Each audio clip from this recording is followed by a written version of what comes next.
साल की सबसे बड़ी निर्जला एकादशी 6 और 7 जून। मनोकामना का एक धागा इस तरीके से आपको एक विशेष जगह पर बांधना है। अगर पुत्र का विवाह, नौकरी, इच्छा, कोई रोग, दोष, पीड़ा, कोई कर्ज है, सारी परेशानी स्वतः ही दूर हो जाएंगी, सारे सुख प्राप्त होंगे। ये उपाय कैसे करना है, अंत तक रहें वीडियो के, आपको सब कुछ बताएंगे। शास्त्र प्रमाण कहता है कि इस दिन अगर सही नियम से पूजन कर लिया जाए, घर में अपने भगवान और नाम का जाप कर लिया, एकादशी के नियमों का पालन कर लिया, तो मानो उसने सब कुछ प्राप्त कर लिया। उदय तिथि के मान्यता अनुसार कई भक्त जो है 6 जून को व्रत कर रहे हैं, लेकिन कई जगह 7 जून को भी कर रहे हैं। अगर मेरी माने तो आपको बता दें, यहाँ पर 7 जून को ही एकादशी का व्रत करें। इस व्रत को करने में सरलता रहेगी, सुबह सुबह ही व्रत का पारण हो जाएगा। वहीं जो भक्त 6 जून को एकादशी का व्रत करेंगे, उन्हें 7 जून को बहुत लंबे समय में 1 बजे के करीब 4 बजे तक पारण का समय प्राप्त हो रहा है। ऐसी स्थिति में सरलता से हमें सुख मिले तो यहाँ पर शास्त्रों में द्वादशी मिश्रित एकादशी की महत्वता है। 10वीं तिथि एकादशी की उतनी महत्वता नहीं है,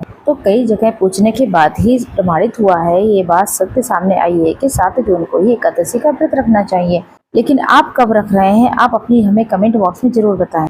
आप सभी जानते हैं, मनोकामना का जो धागा है वर्षों से बांधा जा रहा है, हाथ में या किसी पेड़ पौधे में हो या भगवान के श्री चरणों में हो। मंदिर के प्रांगण में आज भी धागा बांधने का प्रावधान है। जल्दी उठना है उस दिन सबसे पहले घर के दरवाजे पर जल का छिड़काव करें, दरवाजे पर दीप लगाएं, तुलसी माता में भी दीप लगाएं, ओम नमो भगवते वासुदेवाय महामंत्र का जाप करें। हो सके तो पीले रंग के वस्त्रों का ही चयन करें। घर में गंगा जल का छिड़काव करें। ये उपाय आप बिना व्रत के भी कर सकते हैं। और इस बात का विशेष ध्यान रखें, कोई भी सूक्ष्म जीव जंतु हमसे मरने न पाए और किसी भी पेड़ की पत्ती न तोड़ें। अगर व्रत करते हैं तो बहुत ही शुभ है, और नहीं कर पाते हैं तो कोई बात नहीं, इस उपाय को तो आप कर ही लीजिएगा। दान की महत्वता इस दिन बहुत है।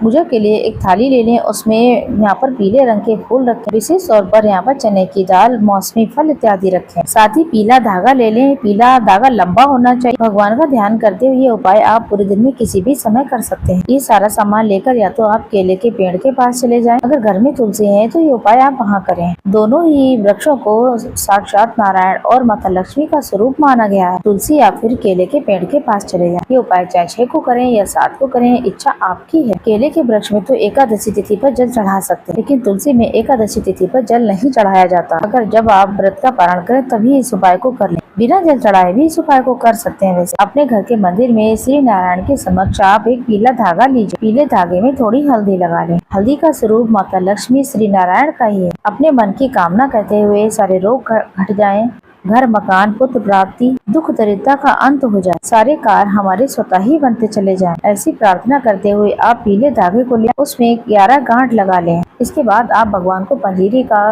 या और फलों का या जो भी आपके पास है उसका भोग लगाएं। भगवान जब इसको ग्रहण कर ले तो गौ माता को इसमें से थोड़ा सा जरूर खिलाइएगा। बाकी चीजें जो है वो घर के लोगों को प्रसाद के रूप में वितरित कर दें। निरंतर भगवान का ख्याल करें, ध्यान रखें, दीप जलाएं। काट लगाने के बाद जो पीला धागा है उसे श्री नारायण के चरणों में उसे छोड़ दीजिए। 10, 15, 20, 40 मिनट जब तक आप पूजा करें वहीं रखा रहने दें। पीले फूल भगवान को चढ़ा दें। विधि विधान से आप पूजन कर लें। अब इस धागे को आप उठा लीजिए। अपनी थाली में कच्चा दूध, हल्दी, साथ ही भोग स्वरूप जो भी चीजें आपके पास है, गुड़, चना, मौसमी फल, बतासे वगैरह जो भी है, साथ ही एक दीपक जरूर ले लें। या तो केले के पेड़ के पास चले जाएं या तुलसी माता के समीप। जैसे कि मैंने पहले ही बताया, एकादशी में जल नहीं चढ़ेगा। अगर द्वादशी की सुबह कर रहे हैं व्रत खोलने से पहले तो जल इत्यादि चढ़ा सकते हैं। वहीं अगर आप केले की वृक्ष की जड़ में कर रहे हैं तो आप निश्चित तौर पर यहाँ पर कच्चा दूध, हल्दी इत्यादि चीजें परिपूर्ण रूप से चढ़ा दें। साथ ही जो भी फल और मेवा या फिर जो भी भोग ले गए हैं तो वो भगवान को समर्पित करें। निरंतर अपनी मनोकामना कहते कहते संपूर्ण कार्य की विधि कर लें। इसके बाद आपको यहाँ पर सुंदर भाव सच्चे मन से भगवान जी का ध्यान स्मरण करते हुए, भगवान जी का ही स्वरूप है केला वृक्ष और तुलसी माँ, जो आप धागा ले गए हैं उसमें 11 गांठें तो लगी हैं। अपनी मनोकामना नाम गोत्र बोलकर 11 गांठ लगा हुआ, हल्दी लगा हुआ जो धागा, उसे आपको केले वृक्ष की जड़ में तुलसी माता